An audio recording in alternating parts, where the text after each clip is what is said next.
Hey guys, and welcome to Surgery Squad. This is something I saw a little bit of a while ago, and I thought I might do one of the videos on this. What is interesting is you have really gross surgeries, retinal detachment, cataract, dental braces, colonoscopy. No idea what that actually is, but I might do that one. Childbirth with epidural, natural childbirth, teeth whitening, gallbladder surgery, and then now to cook a turkey. Makes sense, right? But I thought I might start with this one, but I might do this one because I don't know exactly what it is. But I'll stick with what I know because it might make a good video. Run it in any case. Just allow it. What's the worst that could happen? Yeah, don't do what I do. Update all of your drivers and all that. Just make sure everything's up to date because you never know what might happen. But just for your sake, here we go. Let's start fixing this person's eye. Now, for y'all that don't know what a retinal detachment is, hello, and welcome to either Surgery Squad's Retinal Detachment Surgery. I'm Dr. Jeff, and I'll be guiding you through this procedure today. Just dip that audio. The retina is located in the back of your eye. When yes, it is. Light enters the eye. It is focused onto the retina, which acts like the film in a camera, feeding information to the optic nerve, allowing you to see. If you've ever seen like letters as you get older, disappear or the anything, vitreal or like fluid, the little which gray is the gel in your eye, can contract, pulling the retina away from the eye. Channel, this contraction can cause a small tear in the retina, allowing the fluid to seep behind the retina, detaching it from the back of the eye. Oh my God, this can cause disgusting. loss of vision. A retinal detachment is a very serious ailment that must be dealt with as soon as possible after discovery. Symptoms that you may experience with a detached retina include seeing floaters or frequent flashes of light, shadows appearing in your peripheral or side vision, I have all that a gray in any curtain case. moving across your field of vision, or a sudden decrease in your vision. Again, if you experience any of these symptoms, contact your eye doctor immediately. Today, we're going to perform a retinal reattachment called a pneumatic retinopesky. The surgery takes about an hour and can be done on an outpatient basis. Our patient today is a 30-year-old man who recently noticed flashes in his vision. It seems more his like ophthalmologist dilated the eye and detected a retinal tear and a detachment. He recommended immediate surgery to limit additional loss of vision. How did you not notice that beforehand? This is what you get when you drink too much when you go out. We need to administer a relaxing sedative intravenously. This will make our patient drowsy, but not put him to sleep. Can you place the needle for me? Just don't punch him in the head. Oh my God. There. Oh my Jesus. I hate that. I hate the things that they put in your hand. The one nurse like stabbed me just prior to surgery. Additional drops of anesthetic are applied. Oh, okay. Let's poke him in the eye. We'll use a device called a speculum to hold the eye open wide during the procedure. Place the speculum for me, please. Oh, really? How deep are we going to go into this guy's eye? I'm starting to regret this. Now that the patient is anesthetized, we insert a syringe into the eye. Okay. Now we inject an air bubble into the vitreal fluid. Insert the bubble? What? As the bubble expands, it pushes the retina back against the wall of the eye. But what's going to happen to with the retina back in place, we can now seal the tear using a freezing probe. The probe is touched to the outside of the eye where the tear is. This freezes the tear back in place. It may take several touches depending on the size of the tear. Who's the sorry asshole they tested this on? Man, that must suck. Just do it quickly. This is really disturbing. Oh my God, no. The tear is now repaired. The needle insertion will heal quickly. Oh my God. Can you remove the speculum? Yes, please. Just put him out of his misery. Just take him behind the frickin' shed and shoot him. Our patient needs someone to drive him home after the surgery, and he shouldn't drive until he regains sight in the eye. We'll prescribe medicated eye drops to use several times each day for a few weeks after the surgery, and he'll need to wear a protective eye shield while sleeping or napping for about a week after surgery.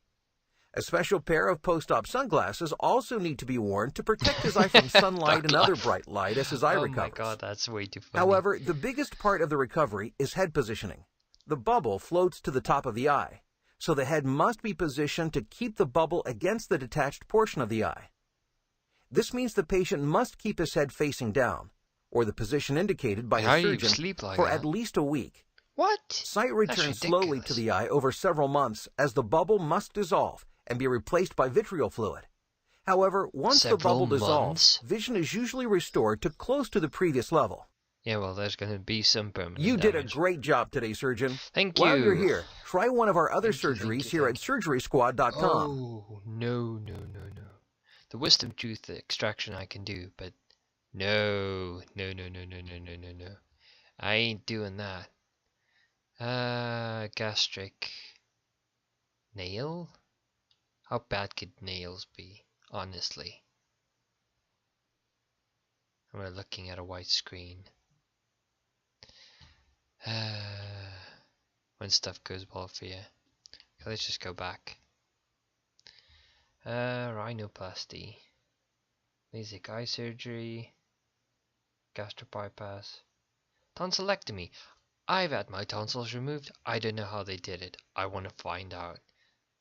It's better to know stuff. Oh God, do I want to know. What the fuck is that? Oh, that's a knee replacement, I think. Welcome to Surgery Squad's virtual tonsillectomy surgery. Wait, I'm Dr. Jeff. He changed Today his we'll be removing a young his man's voice, tonsils. I swear. This is a common operation that's performed when a patient suffers from frequent bouts of tonsillitis. It's most often performed on younger patients, but adults can need it as well. The tonsils are located at the back of your throat on either side of the uvula. That's the little punching bag thingy that hangs down in the middle. That you shouldn't Tonsils punch. are infection fighters, but occasionally really they lose the fight and get infected themselves. They become red and enlarged and can sometimes make it hard to breathe and swallow. Normally we treat this with antibiotics, but when tonsillitis reoccurs frequently, we remove them because the infection can cause more serious damage.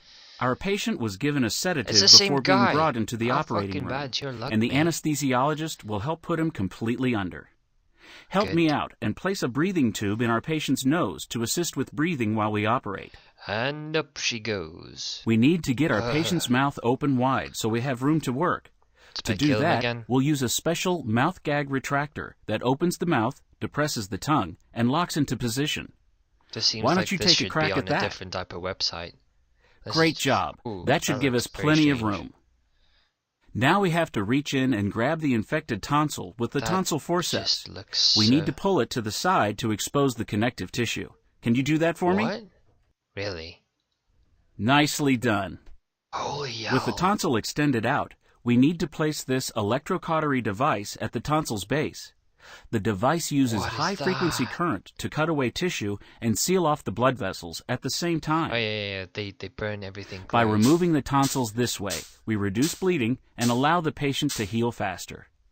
By burning now that the tonsil has been cauterized, we reach in with a tonsil guillotine clamp. The clamp severs the last of the connective tissue and allows us to remove the tonsil from the throat. I've never seen this before. I've clamp seen the tonsil and pull it out, would you? Oh my God. We'll bring the electrocautery device back in here and apply it to any bleeding areas. Oh my God, that's because this part of the throat heals quickly. We won't need any stitches.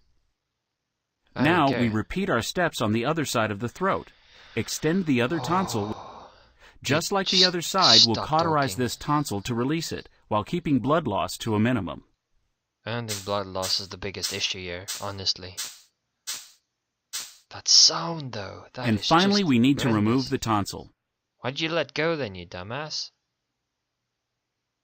Slice it. Slice it. And don't forget those bleeders. Yeah. I want to get this done as quickly as possible. I'll clean out the mouth with some irrigation and suction, and then we're all done. You're gonna drown the dude, you dumbass. Suckling Susie has joined us. We'll send our patient to recovery for 8 to 10 hours, and more than likely he'll be able to go home later today.